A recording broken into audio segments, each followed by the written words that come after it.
at Participatory AI at Civic Science. Thank you so much for having me. My name is Alexa. I direct the Digital Humanities Institute here. I'm also an English professor. So this is a non-coder's side of the story about open culture, open source, and open access, and why I believe in this enterprise. People tend to think of generative AI this way. It's kind of a human versus machine. Can be in the sense of kind of augmentation or oppositional. When people think of trust, it's kind of there's this thing and there's humans. But my research indicates that the reality is closer to the other picture with humans working together, whether you think of humans versus humans, like capitalists, corporate interest versus higher education as an industry. But the fact is, I think we need to acknowledge and think about humans and how to build infrastructure and an environment that fosters trustworthy behaviors. So it's the infrastructure, it is the ecology, it is the environment that matters more than programmable behaviors of AI agents. And I believe that open culture is the future of AI. Here are a couple of points. We've experimented with participatory design, meaning that stakeholders participate in the design phase, which promotes participatory justice. And participatory justice is all about giving all the stakeholders equal access to processes. This means processes of deliberation, of design, of deployment, and we can build trust this way through deeper social connections. And the AI tools, things we collectively think about and foster, this is for education context, would be more transparent when it is deployed. And eventually we could build on civic science, which is a type of thinking to say that programmers and engineers, they are responsible citizens first and foremost. And citizens who are not coders would actively participate in technologies that would affect all of us. So in the end, we'll build public interest technology. So my team identified a couple of problems in scholarly communication, particularly higher education, and the problems have to do with trust and distrust. Perhaps overtrust of some agents and mistrust of people. So distrust among stakeholders and also between users and AI. There's a lack of trustworthy practices in this AI-infused environment of communication, and that's largely because AI is not designed and deployed with transparent principles. The causes of these problems lies in the habitual outsourcing of trust to gatekeepers. For instance, people speak of reliable, trustworthy AI agents. In education, it will be the faculty, for instance, instead of students as active learners, as an individual themselves. So we do a lot of outsourcing. And secondly, most people don't have access to open access AI as public interest technology for effective communication. If you think of the free tier of ChatGPT, it's not open access, it is a free tier of a commercial product. So our hypothesis is that trust is not merely a characteristic of an object. This definition of trust, of course, is very important in terms of defining AI agents' behaviors, how transparent it is, but those are characteristics of an object. Trust is actually also a type of human relation, in knowing who is in the engine room. So open access, open source, and participatory designs can actually build an infrastructure, an environment where people would engage in more trustworthy behaviors. So we've come up with a solution and piloted it since last summer at no cost to any beneficiaries. It is an open source, open access AI platform for education. The bullet point number 3 is what we hope to do this summer to become LLM agnostic so that we can connect to various models, especially open source models, right now we are linked only to GPT-4o mini, and this is via an API of OpenAI. So as the next step, we hope to begin to go fully open source. So right now, the part where we have to pay for tokens, we still rely on a commercial models. And as I will show soon, the end beneficiaries, whether it's students or faculty, they will be actively participating in customizing all these models. And the result is really encouraging. The results we obtained so far is that we have seen more meta-cognitive uses, more conscious uses, instead of kind of thinking of AI as an enemy or perhaps as a shortcut. So if you follow the link here, criticaltheory.info, you will be able to see, to link to our GitHub as well as all the statements and rationale about this whole project.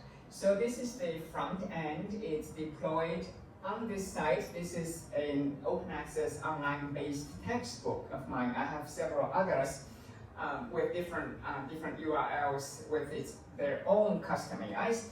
And when you wake up the chat agent, this is what it looks like. You can begin chatting, and as soon as the interaction begins, significantly, there is a box right here, contact Professor Joubin. So this is how I kind of maintain trained human in the loop instead of letting it run wild. If anything were to be amiss, the user can easily click that box and get in touch with me. There are a lot of custom behaviors to making this utilitarian compared to off-the-shelf models. For example, it frames its output always in questions, so it's asking you more questions than you asked it, rather than kind of writing an essay for you. It's in bullet points, and it reviews its reasoning processes behind the scene. So this is inspiration we took from DeepSeek R1 model, where at the end it always gives you its reasoning processes and which particular documents you went to retrieve the things. And I told students they can use so-called magic words or boundary-setting words in the prompts for best results, to say according to chapter 2, or you're connecting several notions together in order to pull together, meaning that as you are interacting with the agent, you have to actively think about a boundary, which is the boundary that you think is most productive. So define it every single time. This is the back end of our open source open access project. You can follow Alice Joubin on his GitHub, a computer science master's student here at George Washington University. This is the dashboard. I'm logged in. That's what it looks like. We hope to scale it up and enable faculty from all over to then create their very own like this and have their custom bot. You can see the system prompt going on. The prompt part is about 4,000 words, so it's very elaborate. We're going to provide samples, templates, and inspiration. Each faculty would clearly have different prompt there. So Achilles also built a crawler, which is extremely convenient. Of course, there are many ways to crawl websites, to train specific models, but for non-coders, we're talking about faculty across all disciplines. This is the convenient little tool here.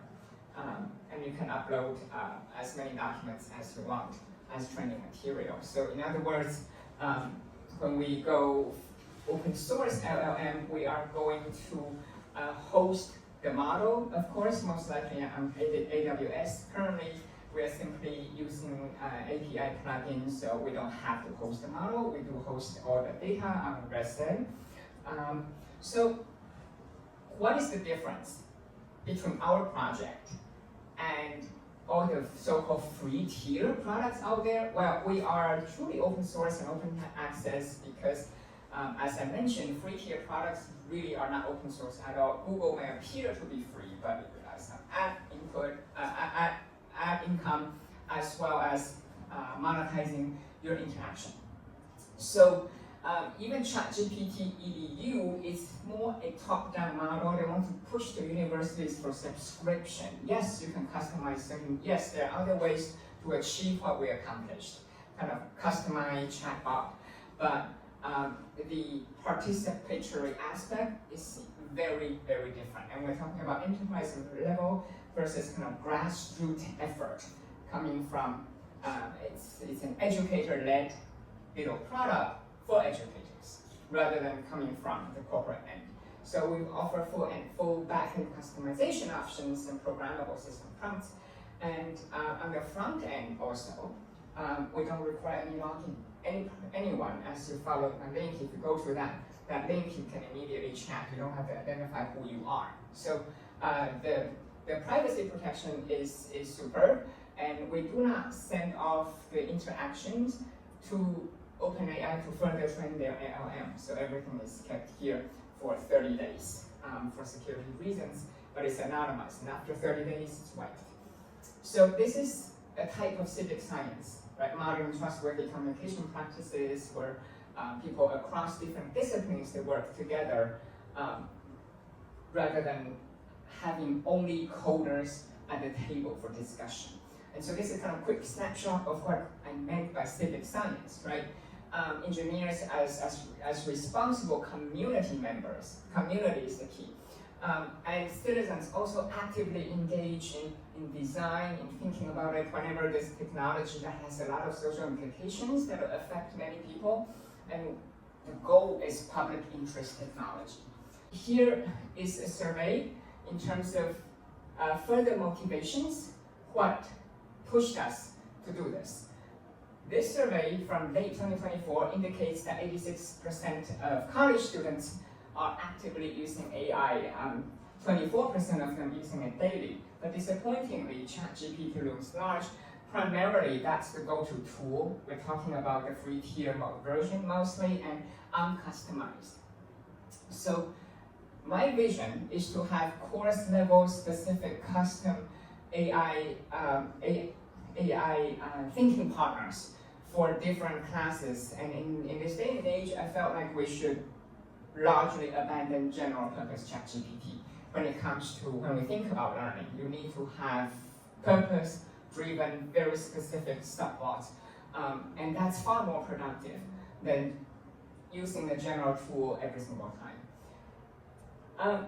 As you can see, also disappointingly, 69% of students as of late 2024, they're using ChatGPT for what? For search for information. That is actually one task that is not very productive in. The precision really is not the strength of LLM, right? It's a fuzzy tool for fuzzy tasks. So there are some use cases. I'm going to just briefly go through them. What are the use cases of the kind of AI we build? You can use it to detect repeated patterns in writing, for instance. So instead of correcting grammar, any number of the lower level tasks, that's already embedded in Word, and you have Grammarly, for instance. We don't do that. We ask it to detect, do you reassert certain points of view without developing the argument? Do you simply use the word clearly all over, which of course doesn't make your argument clear. And that's very useful. So it's like a mirror. AI is a mirror held up to your face as you do your writing.